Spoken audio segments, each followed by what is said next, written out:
Well, hello there, and welcome to my full playthrough of Voyage 1 and 2. This is an optimized playthrough. That means I am not speedrunning the game, but I have made up a strategy how to get through both games without missing anything while presenting the full game to you. As far as I know, this is the first English long play on YouTube for the second game, but while I upload both as a combined feature, you can watch the second game standalone if you wish. For this playthrough, I feel it's extra important for me to tell you what you are about to watch here first, because I'm going to do some crazy things. First, I used the DOS version for both games. I actually intended to play the CD32 versions only to find out the games are crippled. For one thing, the CD32 version have no in-game music, which might surprise you. At least it surprised me. And I want that music because it's dope.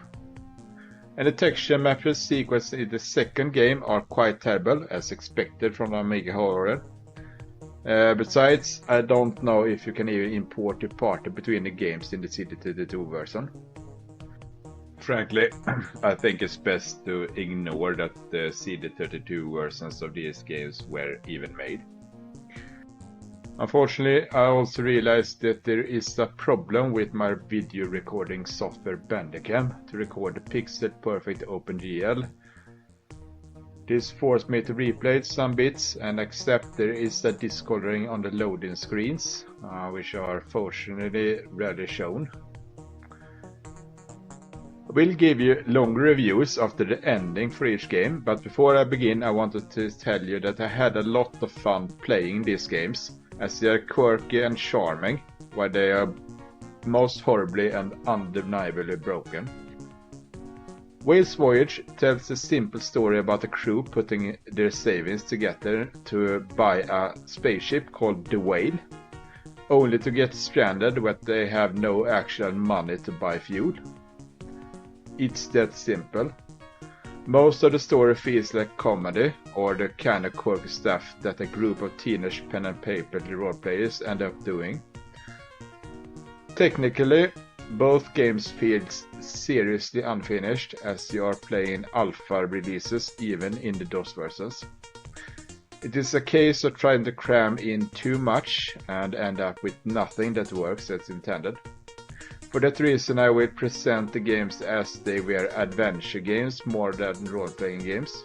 And for that reason, I will tell you up front that I'm going to play with an exploited party, and tell you the reason why I do so. And you will also see that I actually exploit due to a bug that I found just by trying to create my characters, and it's extremely easy to repeat. Part I create will be my own though, based on my I Beholder party, but there is a canon party if you read the manual, especially the story in the second game. There are 23 skills in the game, out of which 4 can be used for the intended purpose in the first game. The professions barely matter at all until you reach the ending on the second game. Then you suddenly have to pick the right stuff, or you probably have to cheat to see the ending. There is only 6 fights in the first game and 2 in the second, which you primarily solve by doing the right preparations. In the first game, the combat design makes it impossible to do anything more than using one character to attack with an equipped weapon on whatever is in front of you. The game do not follow the classic dungeon journey through one level to another. Instead, you have to travel around many planets in which you can visit cities, and there is almost no puzzles and actually barely no fights there. For the most part, you just need to find the right non-player character to talk to. The game is also combined with this elite-style space trading that you need to do to get your credits up. Due to the values being static, however, the trading and ship upgrade can be finished about 25 minutes in the first game. It takes me 70 minutes in the second game. But you have a chance to be attacked by pirates, if this randomly happens before you have a chance to buy any upgrades, you can't escape and you can't win.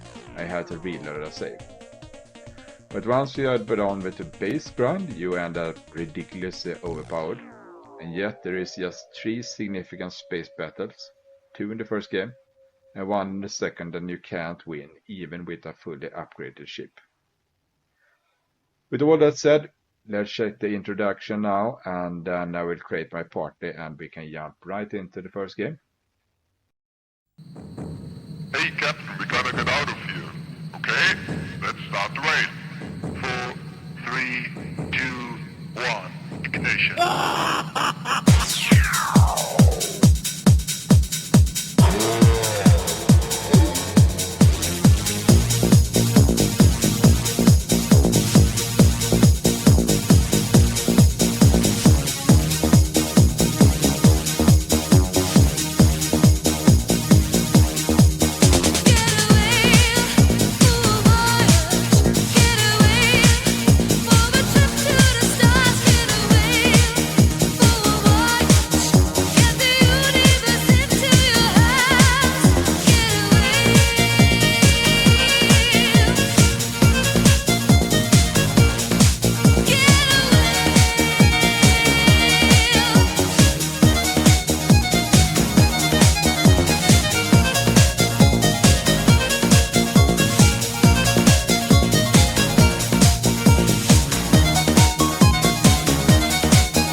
Okay, let's begin to build our party. The thing is that since I'm going to play this more of an adventure game than a role-playing game, and since the game is severely broken, I am going to use exploited characters. I'm going to use 2 cans of explodes to build my party. And I'm going to try to create more of the party that I like than the party that the game is intended. But intended is a difficult concept in this game because nothing works as intended here. So the first thing I'm going to do is to build my 4 characters from Übermacht or similar. And the first need a fighter, which is going to be a soldier character. Soldiers are used for primarily attacking things with weapons and take damage. We need to pick our father and our mother. By picking our portraits like that, it's going to decide what the character I create look like. It's also going to be here some basic stats. So this is Shauna. She have pretty okay stats for a fighter, but we are not going to bother about that at all. The first exploit I'm going to show you is that, let's say I want high speed, high skill with Shauna. I can just go back and forth like this until I get a roll that is high speed, high skill. Then I can use whatever muted rate there is to boost that even higher. I can even keep re-rolling to have a muted rate of 10 if I like. Strength and health is very important to soldier, but I don't need to bother about that right now. I will show you why soon. Her first years of life, she changed her foster parents like clothes. She never felt the power of an intact family. It's a poor child. And she went into basic military training. And she went into Battle Academy, of course, because she became a soldier. This is Shauna. She is a beefy soldier. Her strength is 28. Her speed is 25. Her skillfulness is 24. Strength is going to be important to be able to carry all the weapons and heavy junk. 28 is very good normally at strength. Skillfulness is used for attacking things. Speed is also used for attacking skills. Her health is not very good for a soldier, but who cares? And her intelligence, rhetoric, mental energy, general education, well, she is not going to be the brain, she is not going to be the social skills of this party anyway. But we are going to go back one step. We are going to go back to another. And we select basic military training again, battle academy again. And now her strength is 35 and her health is 25. Oh, great. So let's do that again. We go back once and we check Battle Academy. Wow, would you look at that? Her strength is now 41 and health is 31. So the thing is that each time I go back like that and select my basic training once more, I am going to get a boost to strength and health if I select basic military training. If I select space education camp, I get IQ and health. If I select street kid childhood, I'm going to get speed and skillfulness. If I select cybertech, I'm going to get mental energy.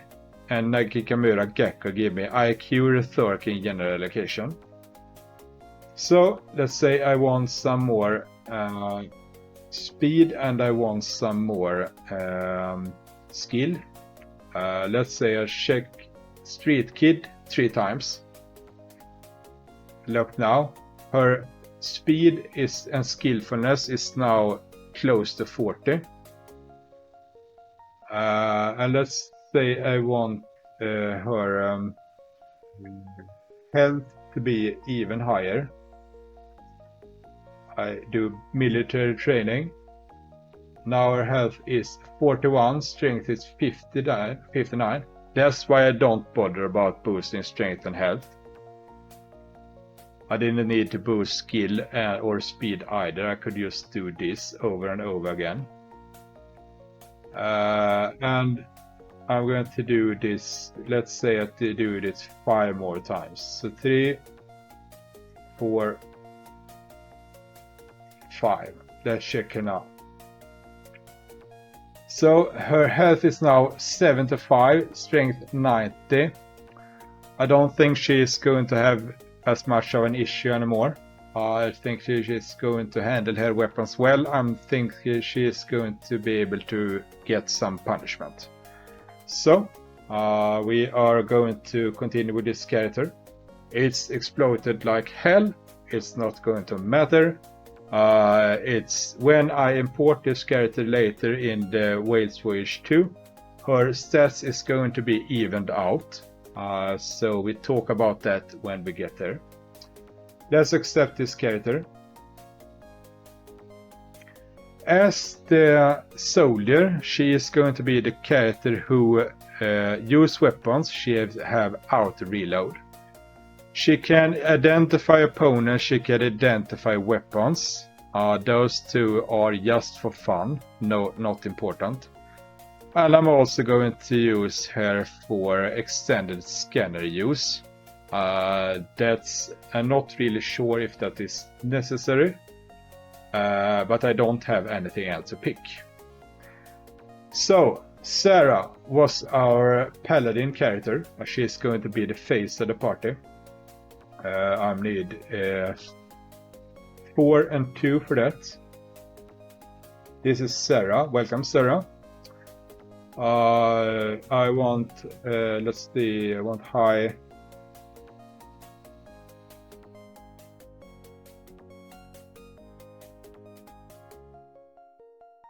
Let's say it wants high strength and health. So let's do this until she gets a good. I want a good beefy health rating.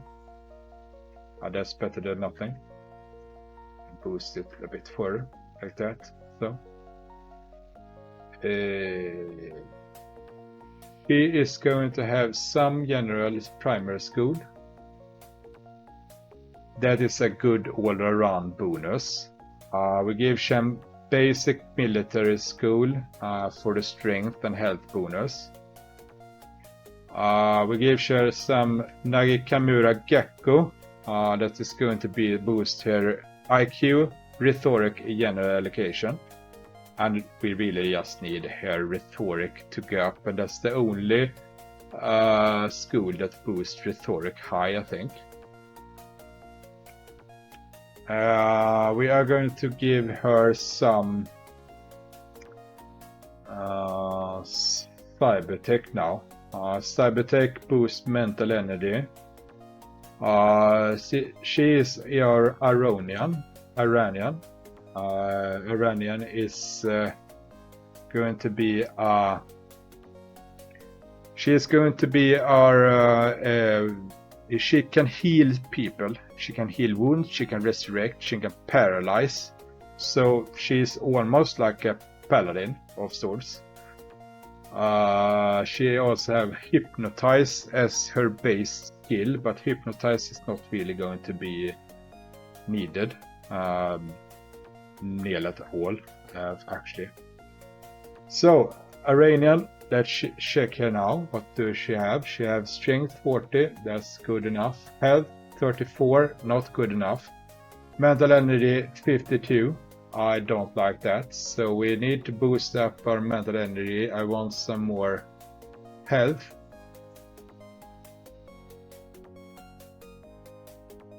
Let's give her some space education for IQ points and health. Let's give her some battle at academy.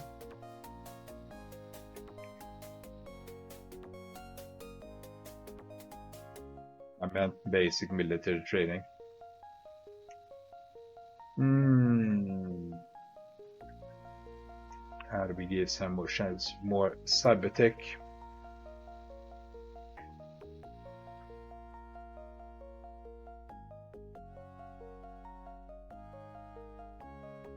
Health 59, mental energy 69, not good enough for me. I want some more health.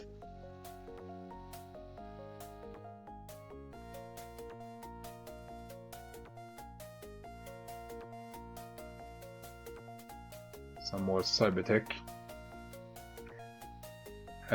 She is going to be the leader of the party, which means that she is probably going to be getting the first attack when she gets attacked, so she needs a good health rating. She has pretty high mental energy now, and her rhetoric is, well, let's give her some more Nagikamura.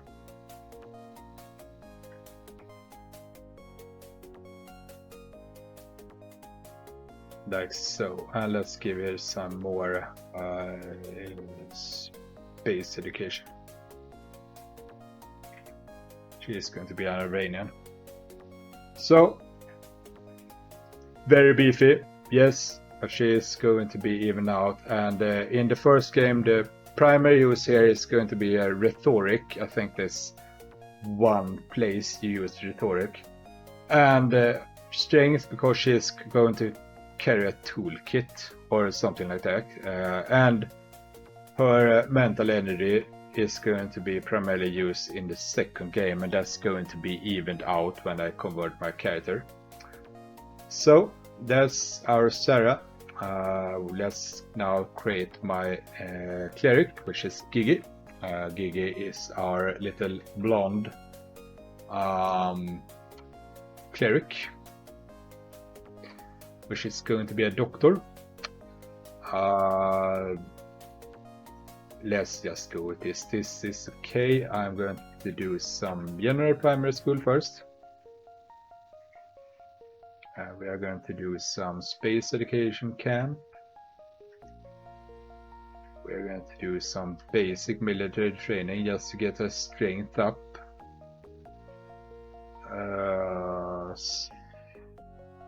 Let's do a pair of Nagikamura. I don't think she needs this.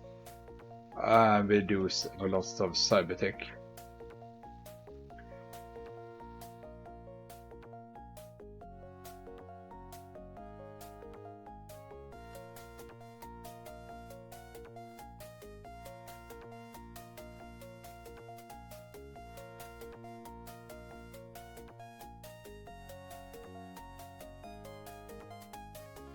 And she is going to be a doctor. Hodson. Let's see. Health 45. Mental energy 65. I want some more health and some more mental energy. So let's give her basic military training, 1 spatial education camp. Let's give her 3 cybertech.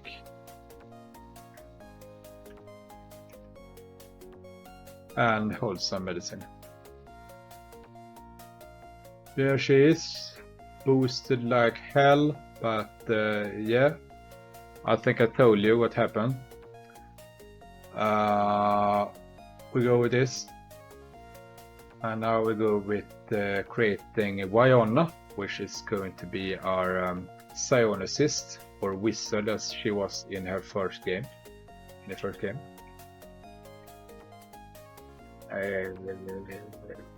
Let's go with this. We begin with some general primary.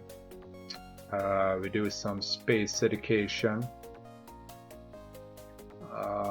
We get some street kid just to get access to military training, and we do some basic military training for strength. And now I do a lot of cybertech. We want very high cybertech from her. Wyonna is going to be key to beat the second game. There is a place there where you do not, if you do not have prepared your characters correctly, you can't end the game, and you won't discover that until the end of the game. Wyonna is going to be used for psionics. She's going to be used for if in the first game she is going to be used for heal wounds. That's all. She is a healer. That's all she is. In the second game, I'm going to use her for paralysis, and I'm going to use her for brain blast. We have mental energy 77, health 36.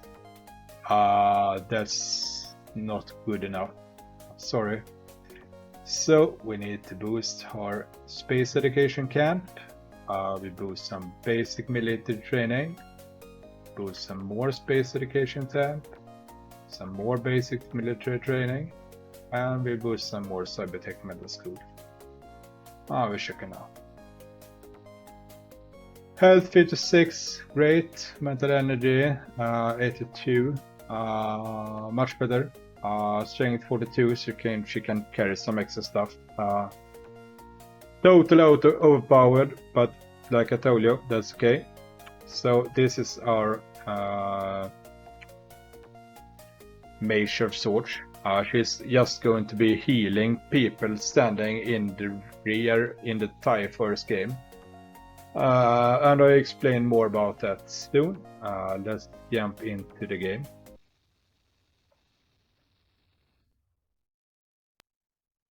Here I am going to stand right above Kestra. We are going to save the game here, and I'm going to continue this in the next video. So, bye for now.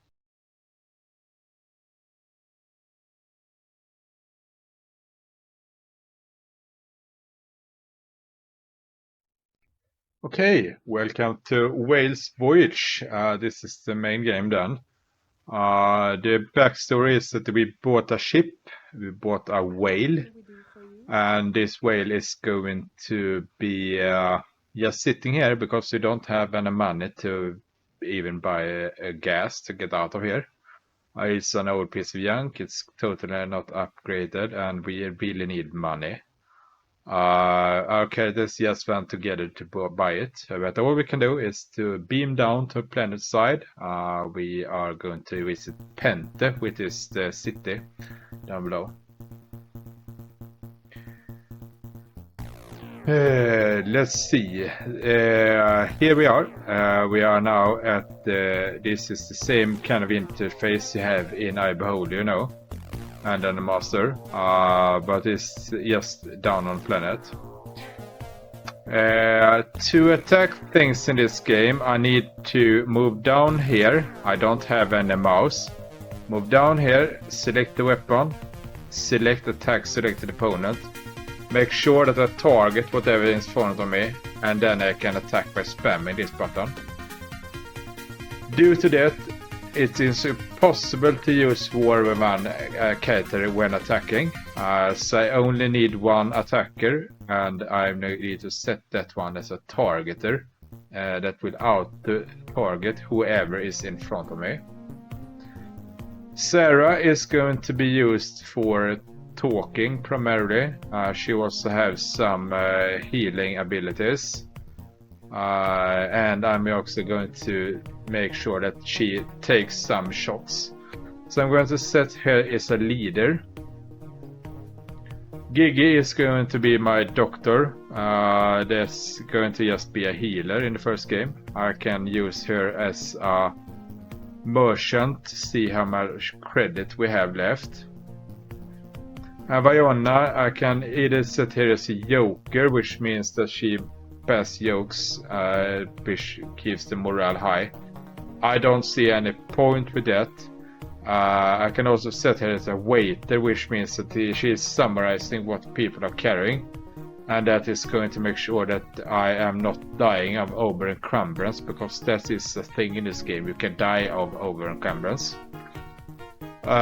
So let's do that. We can also check our other stats here. Nothing important. I am at basic as I can be. We move around. First thing I'm going to do is to move to this side.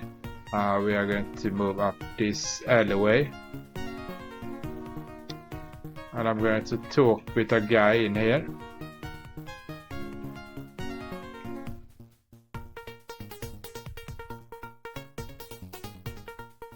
Hello. You saw that Shana auto-targeted him there, but I need to manually select this person with Sarah to talk with him.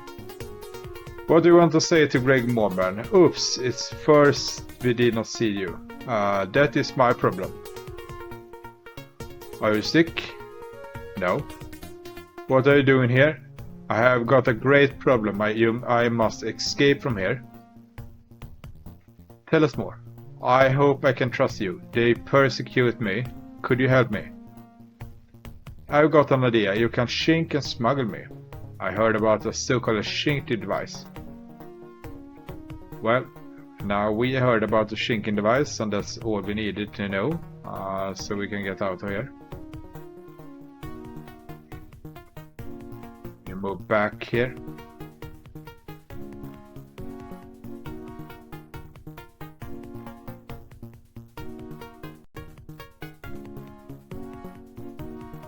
We move down to the southern valley. Now, here is going to be a fight. Pretty much every party can solve this right away by using fists only, so it's a very easy fight. All I need to do is make sure that they are targeted. Then I use attack selected opponent. And I punch them a few times, and that's all I need to do. Now I go to him here.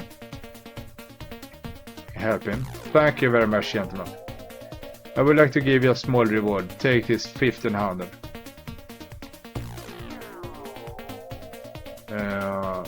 Sarah. Select person. Hello you. What do you want to say to George McMill? Sorry sir, may we ask you a question? If I can help you, I will do so. We need a job. Do you have something? Sorry, but I do not know anybody who needs fighters. But we are also doctors, psionics, and my friend here is an Aronian. But okay. How are you? Quite well, thanks.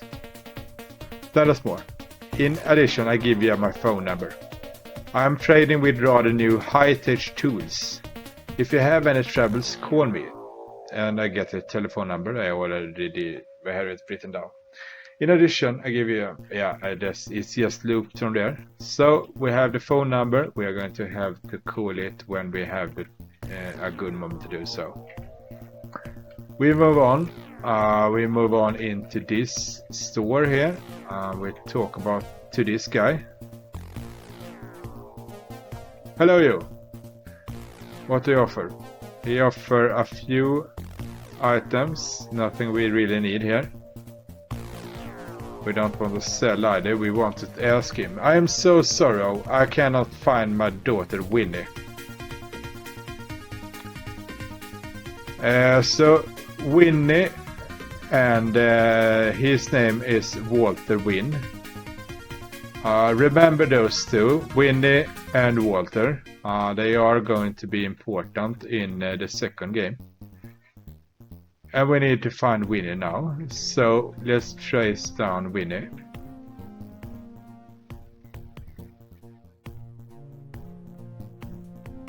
Here's Winnie. We took the girl with us, just like that.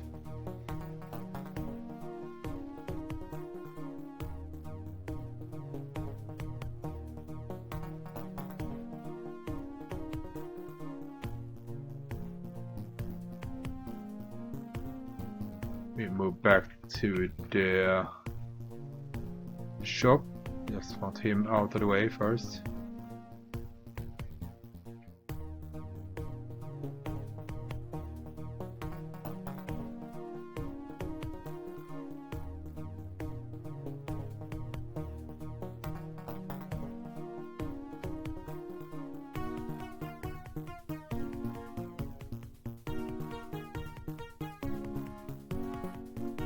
Okay, so in here, we talk with Winnie and we give him our daughter back. Thank you for returning my daughter. As a way of saying thank you, let me give you these 3 weapons and ammunition. I gain a level. Shauna wants automatic reload. Sarah wants resurrect. Gigi also wants resurrect. And Viona do not have resurrect but can have heal wounds. And I make sure that Shauna gets the shotgun and ammunition. We also want Sarah to have those 2. We switch over to so that automatic reload is on. And I think that we are not going to use the weapon just yet, because we are going to go back out here. We have a mugger and we just striking down.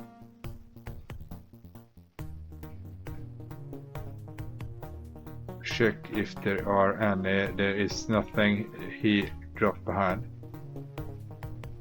But we did kill him. We are going to go in here.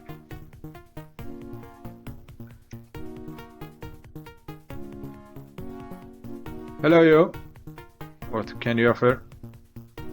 You have a lot of nice stuff here. I can't afford it yet though.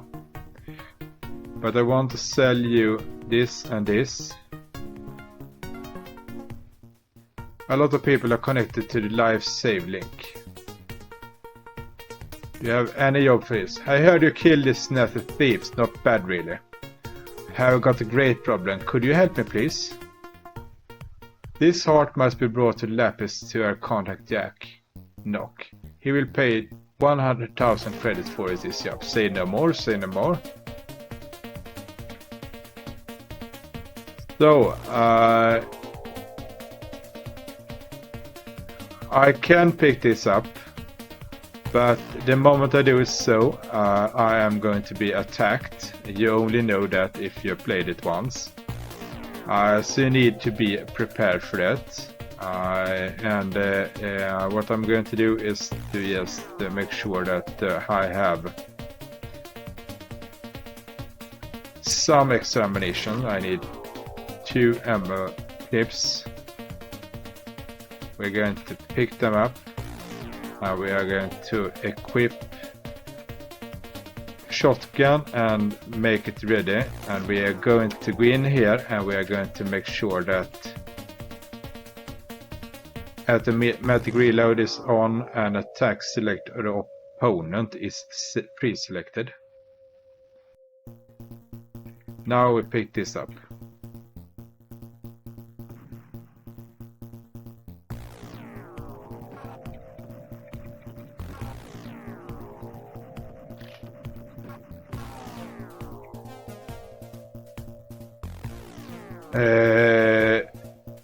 There's a great chance that you die there. Very great chance. Then you just resurrect your characters. My character is of course very beefy, but you can also teleport right out. But it's actually not that difficult to survive that encounter, even with a beginner's party with nothing boosted.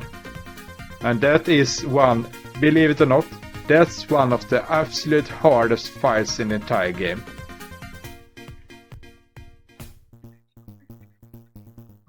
But you can beat it.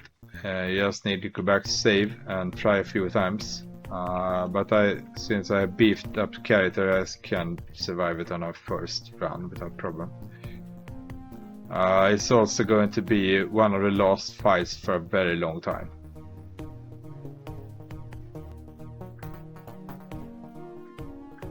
I sell him this. And with that I can afford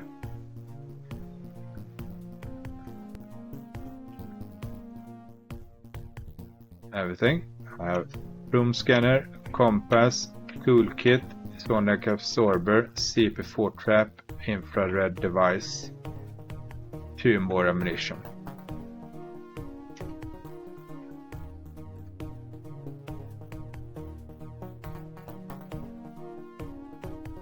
I think that Viona is going to be our tool user.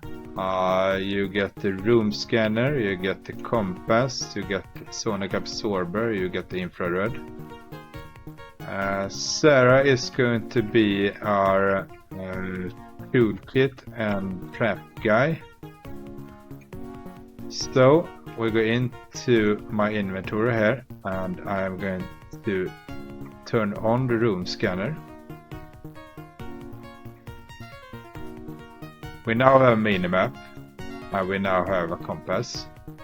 If I turn off on the infrared, I see in darkness there's only one place in the game that I need to do so, or 2. Sonic absorber makes sure that I can kill people without anyone else being alerted. There's only one place in the game I will do so. But for now we're going to go with that. And we have one more thing to do. We need to teleport out of here. We are going to call Macmill. So 78 16 5889. Oops, damn it. 71 78 16 588 90. Hello, Mr. Macmill. We could need a so-called shink device. Can you get one for us? You can be glad this item is very popular nowadays. I send you a 3D fax of it. Use it with care and keep the CD safe. Thank you. We go back down.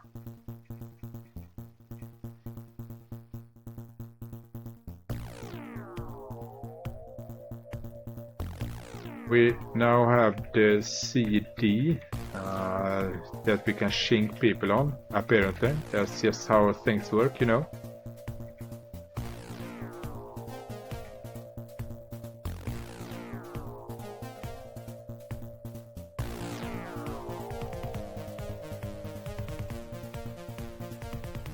I think I wrong into the wrong place.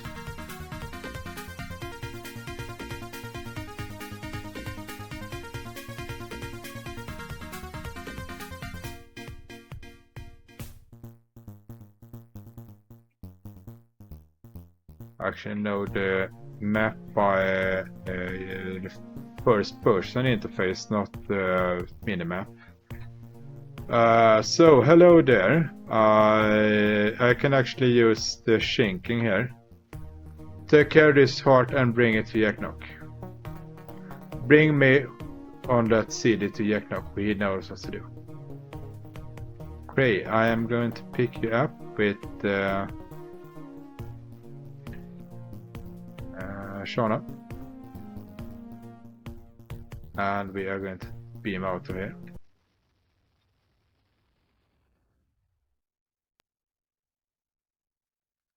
Okay, so I'm going to stop the video here and I'm going to continue this in the next video. So bye for now.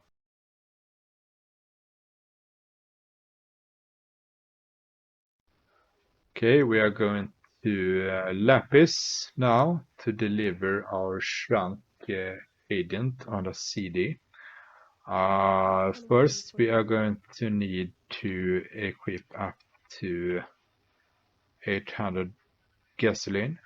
We are going to check here because we are going to Lapis. We need 728 fuel to go there.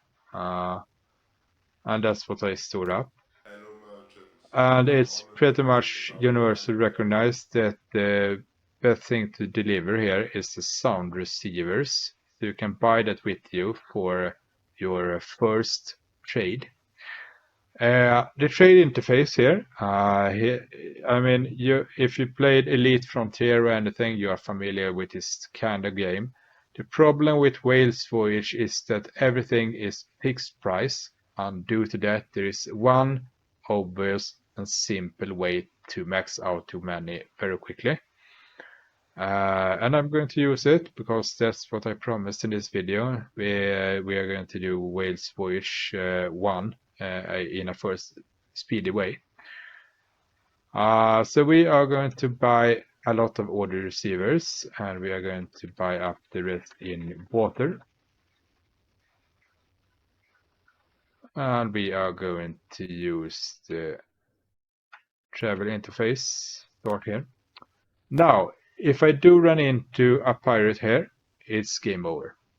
You can't actually survive pirate encounter this early in the game, and it's RNG, you can die right away, and there is nothing you can do about it.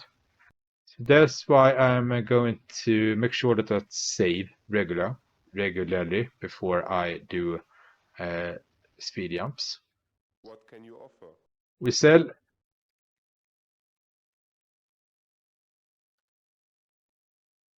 and we are up to 40,000. Not much, but it's at least something. And we are going to use the glider to beam down.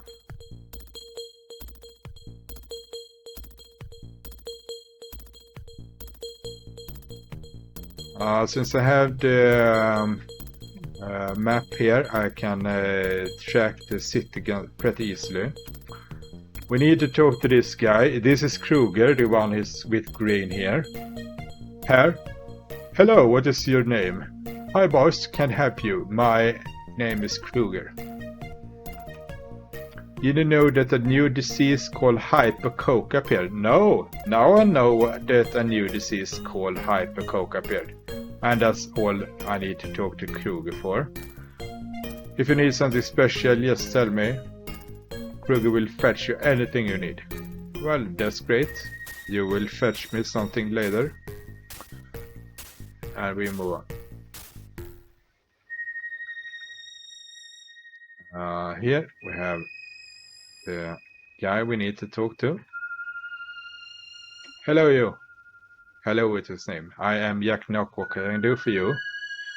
We have a heart that I will give to you. I know. Max Flash told me I have got the money for you.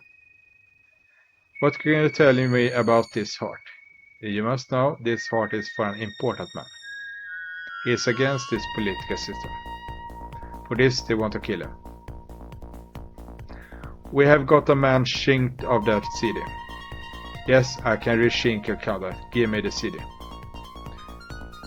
So we need to give him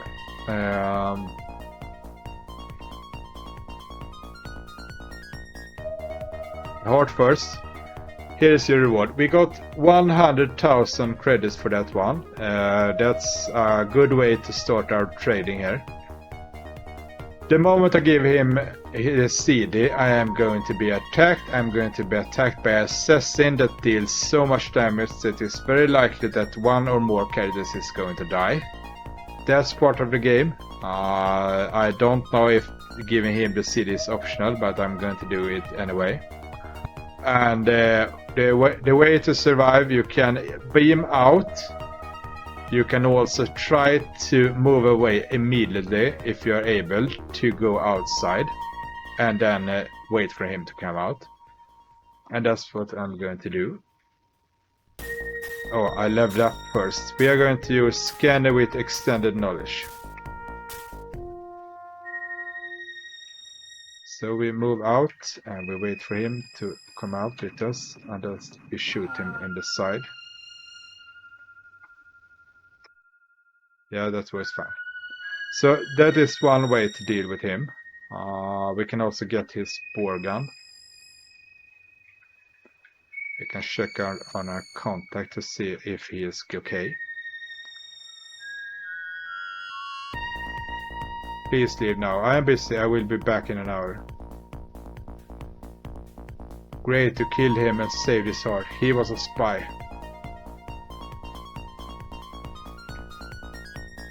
Yeah, we leave him alone for a while. What we are going to do now is to just sell off our stuff. Of course, we got another bore gun there.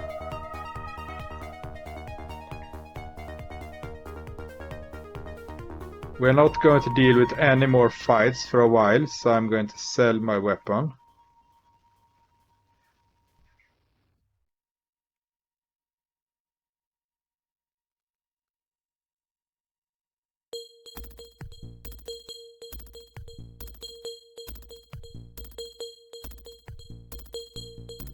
And this trader do not have anything we need.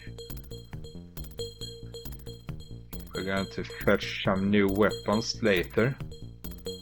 But for now, we have actually summoned everything we need, so we can begin trading.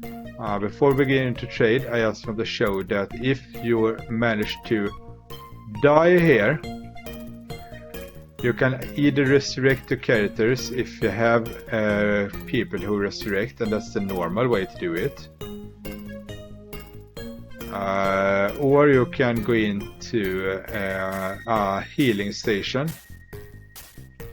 I think there is a healing station in the...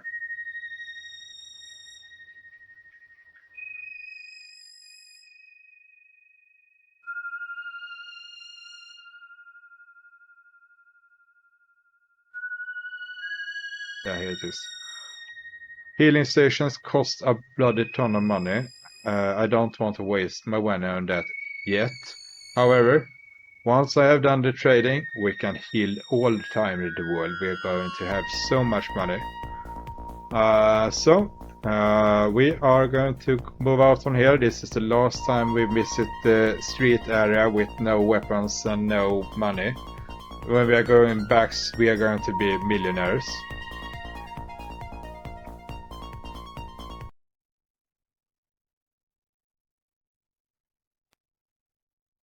And I'm going to save here, and we're going to continue this in another video. So bye for now.